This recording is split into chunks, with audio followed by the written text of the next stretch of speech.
মুরব্বীবর্গ, এই মাঠের মধ্যে, মাঠের বাইরে উপস্থিত লাখো ভাই বোনেরা, সাংবাদিক ভাইরা, ধানের শীষের ভোটাররা, আসসালামু আলাইকুম। আসসালামু আলাইকুম। আপনারা ভালো আছেন?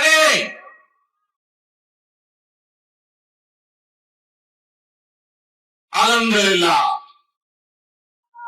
প্রিয় ভাই বোনেরা, এই যে আপনারা এখানে আজকে লক্ষ লক্ষ মানুষ আজ এখানে সমবেত হয়েছেন, এই লক্ষ লক্ষ মানুষ সমবেত হওয়ার এই পরিস্থিতি তৈরি করার জন্য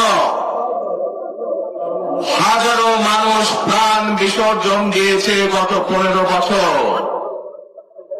আপনারা আজকে এই যে লক্ষ মানুষ এখানে উপস্থিত হয়েছেন, আপনাদের যে রাজনৈতিক অধিকার প্রতিষ্ঠা করার জন্য, আপনাদের কথা বলার বাক স্বাধীনতার অধিকার, আপনাদের নিরাপত্তা পাওয়ার অধিকার প্রতিষ্ঠিত করার জন্য আজ যে আপনারা এখানে একত্রিত হয়েছেন, এই অধিকার প্রতিষ্ঠিত করতে গিয়ে আমরা আমাদের মাঝে থেকে ইলিয়াস আলীকে হারিয়েছি, আমরা আমাদের মাঝে থেকে জুনায়েদকে হারিয়েছি, আমরা আমাদের মাঝে থেকে দিনারকে হারিয়েছি।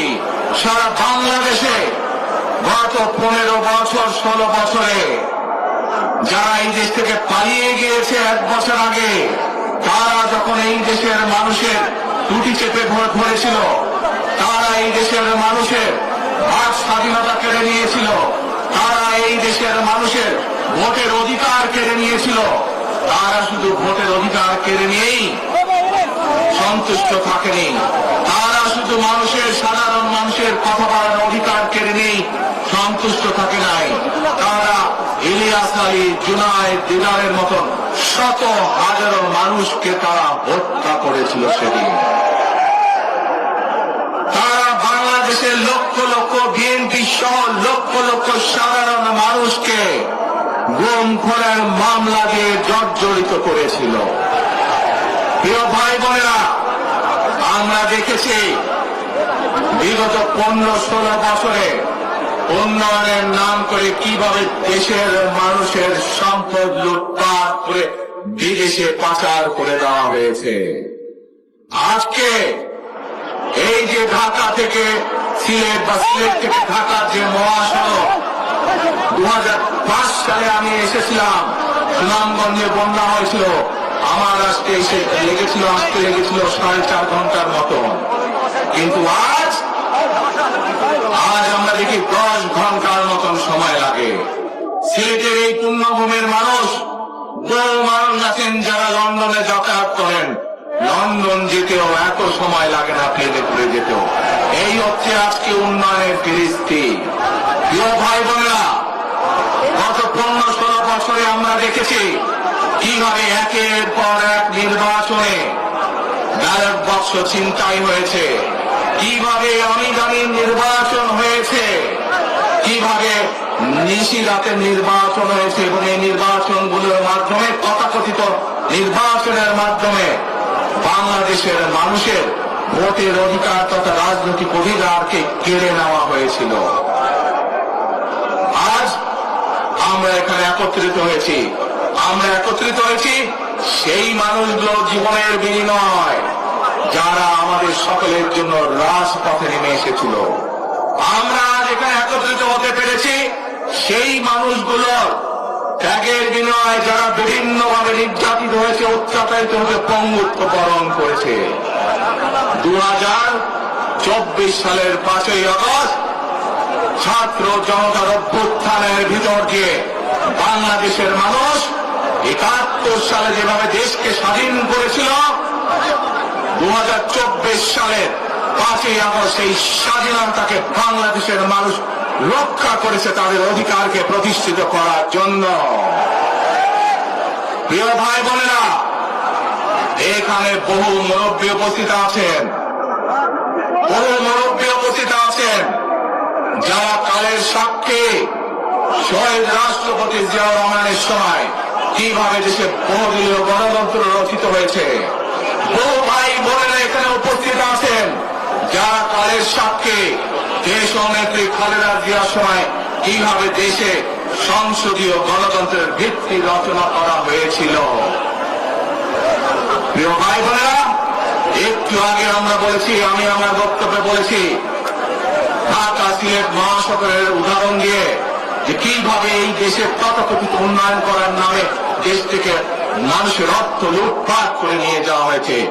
আমরা এই অবস্থার পরিবর্তন করতে চাই।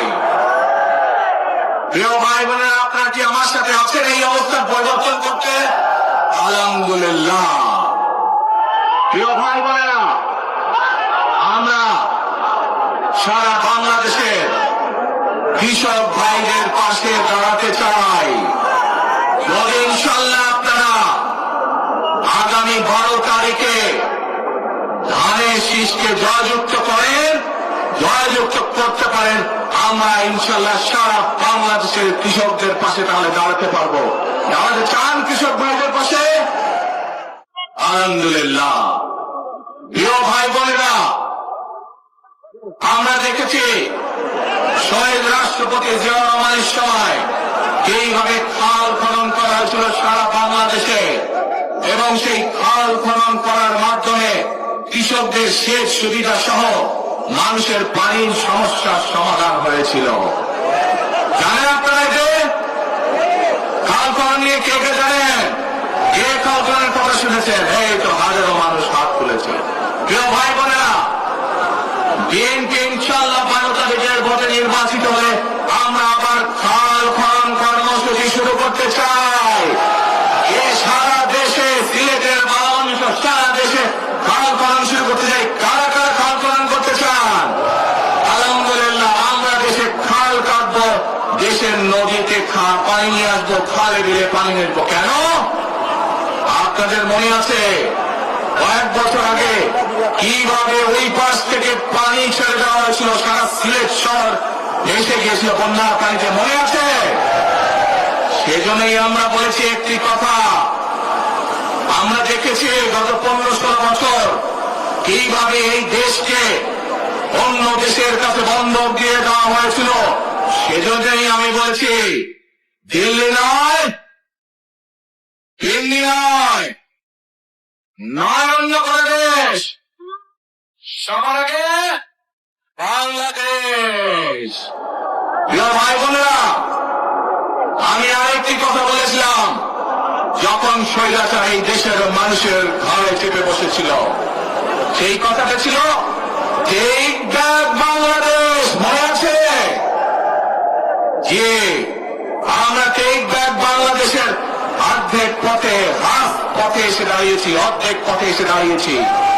দেশকে আমরা স্বৈরাচার মুক্ত করেছি, আমরা গণতন্ত্রের প্রতিষ্ঠার যাত্রা শুরু করেছি। এখনো সেই যাত্রা শুরু হয়নি। 12 তারিখে ধানের শীষকে নির্বাচিত করার মাধ্যমে গণতন্ত্রের সেই যাত্রা শুরু হবে। টেক ব্যাক বাংলাদেশ মানে শুধু গণতন্ত্রই রক্ষা নয়, এর সাথে আরো কথা আছে। ওই যে বললাম খাল খনন, ওই যে বললাম কৃষক ভাইদের পাশে দাঁড়ানো, শুধু এখানেই থেমে থাকলে চলবে না। আমাদের দেশের জনসংখ্যার অর্ধেক হচ্ছে মা বোনেরা, অর্থাৎ নারী সমাজ।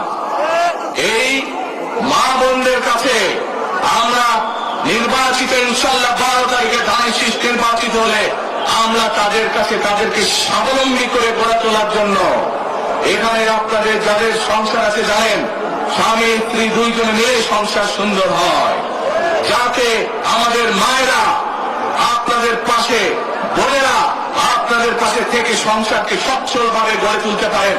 আমরা গ্রামে গ্রামে, শহরে শহরে সকল দুস্থ পরিবার যারা আছে, মধ্যবিত্ত নিম্নমধ্য সকল পরিবার কাছে ফ্যামিলি কার্ড পৌঁছে দিতে চাই।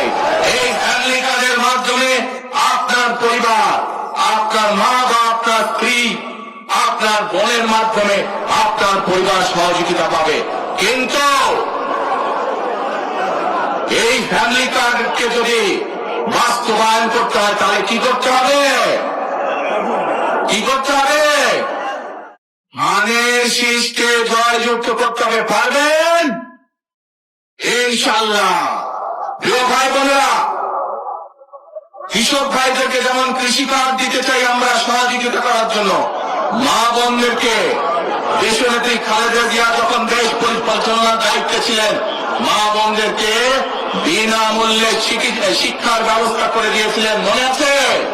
এখানে বহু মা বোন আছে সেই সময় যারা এই সুবিধা পেয়েছিলেন। আপনাদের ঘরে বহু মা বোন আছে যারা সেই সুবিধা পেয়েছিলেন। আর সেই মা বোনদেরকে আমরা ফ্যামিলি কার্ডের মাধ্যমে খালেদা জিয়ার সরকার শিক্ষার সুযোগ করে দিয়েছিলেন। আপনাদের আগামী দিনের ধানের শীষের সরকার, বিএনপি সরকার সেই শিক্ষিত মা বোনদেরকে, সেই মা বোনদেরকে, সকল মা বোনদেরকে অর্থনৈতিকভাবে আমরা স্বাবলম্বী করে গড়ে তুলতে চাই। প্রিয় ভাই বোনেরা, আসেন এবার টেক ব্যাক বাংলাদেশের আরেকটি কাজ বাকি আছে। সেই কাজ হচ্ছে আমাদের দেশের লক্ষ লক্ষ যুবক যুবতী অর্থাৎ তরুণ সমাজের সদস্যরা, যুব সমাজের সদস্যরা, লক্ষ লক্ষ সদস্যরা বেকার হয়ে বসে আছেন, আছে না? এই বেকারদের জন্য আমরা কর্মসংস্থান তৈরি করতে চাই। সিলেটের মানুষ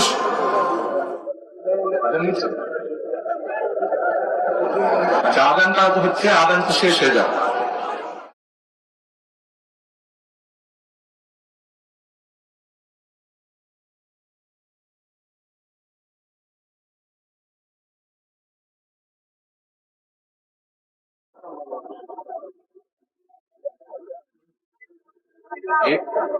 এই মসজিদের প্রিয় ভাই বোনেরা, এই দরগার মসজিদের আজান শুরু হলে আমরা কিছুক্ষণ বিরতি দিব আজানটা শেষ হওয়া পর্যন্ত। তাহলে তার আগে বক্তব্য রাখি নাকি? আচ্ছা, এই যে লক্ষ লক্ষ ভাই বোনেরা, সিলেটের মানুষ, অধিকাংশ মানুষ কোথায় যায়? লন্ডনে, তাই না? আরো অন্যান্য দেশে যায়। কিন্তু এই যে মানুষগুলো যাচ্ছে, এই মানুষগুলোকে আমরা বিভিন্নভাবে ট্রেনিং দিতে চাই। ট্রেনিং দিয়ে ভাষা শিক্ষার মাধ্যমে আমরা এই মানুষগুলোকে দক্ষ করে গড়ে তুলতে চাই। সিলেটের বহু মানুষ সৌদি আরব সহ মধ্যপ্রাচ্যের বিভিন্ন দেশে যায়। আমরা এই মানুষগুলোকে দক্ষ করে গড়ে তুলে কর্মসংস্থানের সুযোগ তৈরি করতে চাই। কিন্তু সেই সুযোগ তৈরি করা একমাত্র তখনই সম্ভব যখন কে আপনার ধানের শীষকে জয়যুক্ত করতে পারবেন। কি পারবেন? যুব সমাজের কর্মসংস্থান তৈরি করতে চাই। আমার লক্ষ লক্ষ ভাই বোনেরা বেকার হয়ে বসে আছে, আমরা তাদেরকে বেকার রাখতে চাই না। আমরা তাদের জন্য কাজের সংস্থান সৃষ্টি করতে চাই, কারণ তারা যাতে স্বাবলম্বী হতে পারে। তাদেরকে বিভিন্ন বিষয়ে ট্রেনিং দিয়ে আমরা দক্ষ শ্রমিক হিসাবে গড়ে তুলতে চাই, সেটি দেশের ভেতরে, দেশের বাইরে যাতে করে তারা কর্মসংস্থানের ব্যবস্থা করতে পারে। সরকার থেকে আমরা ইনশাআল্লাহ সেই ব্যবস্থা গ্রহণ করব, যাতে সেই দক্ষ মানুষটিকে সারা পৃথিবীতে আমরা ছড়িয়ে ছিটিয়ে দিতে পারি, যাতে করে তারা স্বাবলম্বী হয়ে নিজের পায়ে দাঁড়াতে পারে। প্রিয় ভাই বোনেরা, আমরা বহু মানুষের জীবনের ত্যাগের বিনিময়ে আজকে এই গণতন্ত্রকে আমরা প্রতিষ্ঠিত করার পথে এগিয়ে যাচ্ছি। কিন্তু আমরা বিগত কিছুদিন ধরে খেয়াল করে দেখছি, বাংলাদেশের কোন মহল, এই দেশের ভেতরে কোন কোন মহল ষড়যন্ত্রের চেষ্টা করছে। গত কয়েকদিন ধরে আপনারা দেখেছেন, পত্র পত্রিকায় এসেছে, বিভিন্ন সোশ্যাল মিডিয়াতে এসেছে, মধ্যপ্রাচ্য সহ বিভিন্ন দেশে পোস্টাল ব্যালট যেগুলো পাঠানো হয়েছে সেগুলোকে কিভাবে ডাকাতি করা হয়েছে। ঠিক যারা এই দেশ থেকে পালিয়ে গেছে তারা যেভাবে আপনাদের ভোট ডাকাতি করেছিল, ঠিক একইভাবে আবার সেই ষড়যন্ত্র শুরু হয়েছে। দেখেছেন আপনারা? দেখেছেন? প্রিয় ভাই বোনেরা, সেই ষড়যন্ত্রের বিরুদ্ধে সজাগ থাকতে হবে। বিদেশে বসে তারা ষড়যন্ত্র করছে, একইভাবে আপনাদের আবার যে ইলিয়াস আলী, দিদার, জুনায়েদ সহ হাজারো মানুষের প্রাণের বিনিময়ে যে অধিকার আমরা অর্জন করেছি, 24-এ গণ আন্দোলনের, জনগণের আন্দোলনে সিলেট শহরে 13 জন আমাদের জীবন দান করেছে, 13টি প্রাণ ঝরে গিয়েছে আমাদের। প্রিয় ভাই বোনেরা, এই প্রাণগুলোর বিসর্জনের মাধ্যমে আমরা যে অধিকার আদায়ের পথে নেমেছি, একটি কুচক্রী মহল এর ভিতরে ষড়যন্ত্র শুরু করে দিয়েছে। দেশের ভেতরেও তাদের ষড়যন্ত্র থেমে নেই, কিন্তু 2024 সালের 5ই আগস্ট এই বাংলাদেশের জনগণ প্রমাণ করে দিয়েছে যে বাংলাদেশের জনগণ ঐক্যবদ্ধ থাকলে, ঐক্যবদ্ধভাবে নেমে আসে, যে কোন ষড়যন্ত্রকে বাংলাদেশের মানুষ প্রতিহত করতে পারে। পারবেন আপনারা প্রতিহত করতে? ইনশাআল্লাহ। প্রিয় ভাই বোনেরা, এখন আমি আপনাদের সামনে একটি প্রশ্ন করতে চাই। এইখান থেকে আমার সামনে যারা বসে আছেন, এর মধ্যে থেকে মুরব্বী যারা বসে আছেন, ওমরা বা হজ করতে গিয়েছেন, এরকম একজন হাত তুলেন, ওমরা বা হজ করে আসছেন, একজন মুরব্বী মানুষ, ওই যে লাল টুপি পরে নিয়ে আসো তোমাকে। আপনি আসেন দেখি সামনে, সামনে আসেন, আমার কাছে আসেন।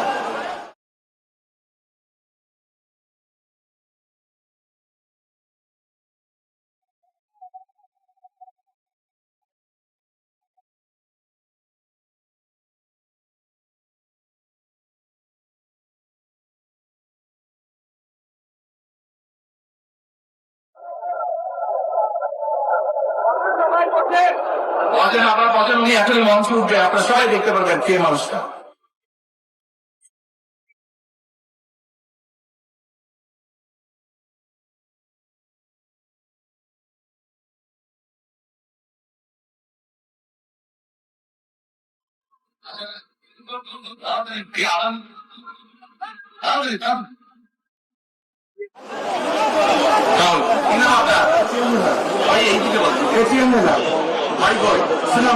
ভাই সুনামগঞ্জ, সুনামগঞ্জ কোথায়?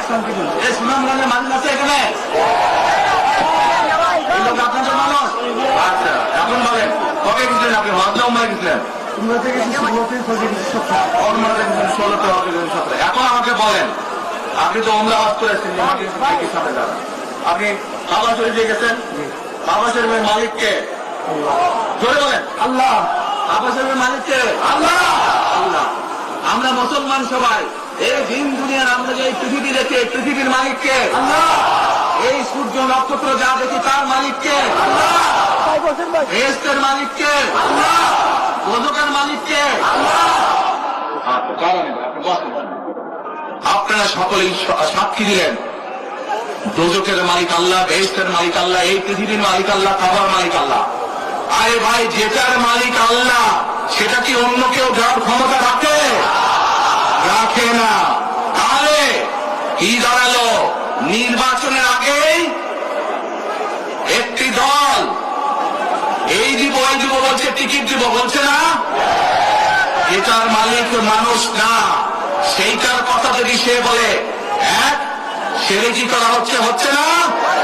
যার মালিক আল্লাহ, যার অধিকার শুধু আল্লাহ একমাত্র, সবকিছুর অধিকার উপরে আল্লাহর অধিকার। আগেই তো আপনাদেরকে ঠকাচ্ছে, নির্বাচনের পরে তাহলে কেমন ঠকাবে আপনাদেরকে বোঝে নেবা। শুধু ঠকাচ্ছেই না মানুষকে, যারা মুসলমান তাদেরকে শিরকি করাচ্ছে তারা। নাউযুবিল্লাহ। প্রিয় ভাই বোনেরা, কেউ কেউ বলে অমুককে দেখেছে, তমুককে দেখেছে, এবার একে দেখেন। প্রিয় ভাই বোনেরা, 1971 সালের যুদ্ধ, যে যুদ্ধে লক্ষ মানুষের প্রাণের বিনিময়ে দেশ স্বাধীন হয়েছে, আমাদের এই প্রিয় মাতৃভূমি, সেই মাতৃভূমিকে স্বাধীন করার সময় অনেকের ভূমিকা আমরা দেখেছি, যাদের ভূমিকার কারণে এই দেশের লক্ষ লক্ষ ভাইয়েরা শহীদ হয়েছে, এই দেশের লক্ষ লক্ষ মা বোনেরা তাদের সম্মান হানি হয়েছে। কাজে তাদেরকে তো বাংলাদেশের মানুষের মধ্যে দেখেই নিয়েছে। এখন প্রিয় ভাই বোনেরা, এই কুফরির বিরুদ্ধে, এই হটকারিতার বিরুদ্ধে, এই মিথ্যার বিরুদ্ধে আমাদেরকে ঐক্যবদ্ধ হতে হবে। আমাদেরকে ওই যে টেক ব্যাক বাংলাদেশে থাকতে হবে। আমরা দেশকে স্বৈরাচার থেকে মুক্ত করেছি, এখন মানুষের অধিকারকে প্রতিষ্ঠিত করতে হবে। শুধু ভোট, শুধু কথা বলার অধিকার প্রতিষ্ঠিত করলে হবে না, মানুষকে স্বাবলম্বী করে নিজের পায়ে গড়ে তোলার ব্যবস্থা করতে হবে। প্রত্যেকটি মানুষ, বাংলাদেশের মানুষ যাতে ঠিকভাবে, ভালোভাবে খেয়ে বয়ে বেঁচে থাকতে পারে, প্রত্যেকটি মানুষ যাতে নিরাপদে রাস্তায় কোথায় চলতে পারে সেই ব্যবস্থা করতে হবে। সেটাই হচ্ছে টেক ব্যাক বাংলাদেশ। আমরা বিগত 15 বছর দেখেছি, অমুককে বলে এসেছি প্রমুখকে ক্ষমতায় রাখার জন্য, বলেছিল না? সেজন্যই বলেছি দিল্লি নয়। আমরা দেখেছি যারা 71 সালে ছিল তারা কাদের সাথে লাইন দিয়েছিল, যাদের কথা একটু আগে বললাম, যারা মিথ্যা কথা বলে ঠকাচ্ছে মানুষকে, আমরা দেখেছি তাদের আস্তানা কোথায়। সেজন্যই বলেছি যেমন দিল্লি নয়, আমাদের পেন্ডি নয়, নয় অন্য কোন দেশ, সবার আগে বাংলাদেশ। এবং যেহেতু আমরা বিশ্বাস করি দেশের মানুষই হচ্ছে আমাদের রাজনৈতিক সকল ক্ষমতার উৎস, সেজন্যই আমরা দেশের মানুষের ভাগ্য উন্নয়নে বিশ্বাস করি। এবং সংক্ষেপে আপনাদের সাথে যে কথা বললাম, শুধু ভোট এবং কথা বলার অধিকার না, বিএনপি চায় আপনাদের দেশের মানুষকে অর্থনৈতিকভাবে স্বাবলম্বী করে তুলতে, দেশের নারী সমাজকে, মা বোনদেরকে, দেশের যুব সমাজকে, দেশের প্রত্যেকটি কৃষক সহ প্রত্যেকটি শ্রেণী পেশার মানুষকে বাংলা বিএনপি চায় আগামী দিনে ইনশাআল্লাহ সরকার গঠন করে প্রত্যেকটি মানুষকে স্বাবলম্বী করে গড়ে তুলতে। প্রিয় ভাই বোনেরা, সেজন্যই আমরা আরেকটি কথা বলি, আমরা দেখেছি কিভাবে শহীদ জিয়ার সময়, দেশে খালেদা জিয়ার সময় দেশকে আমরা এগিয়ে নিয়ে গেছিলাম। দেশে কলকারখানা তৈরি হয়েছিল, মানুষের কর্মসংস্থান হয়েছিল, দেশের মানুষ বিদেশে গিয়েছিল। সেজন্যই আমরা বলতে চাই, করব কাজ, করব দেশ, সবার আগে বাংলাদেশ। করব কাজ, করব দেশ, সবার আগে বাংলাদেশ। শেষে আবারও আপনাদের কাছ থেকে আগামী 12 তারিখে ধানের শীষের পক্ষে ভোট চেয়ে একটি কথা বলতে চাই, ইনশাআল্লাহ আগামী দিনে বিএনপি সরকার গঠিত হলে আমরা নবী করিম সাল্লাল্লাহু আলাইহি ওয়াসাল্লামের ন্যায় পরায়ণতার ভিত্তিতে ইনশাআল্লাহ দেশকে পরিচালনা করব। আল্লাহ হাফেজ।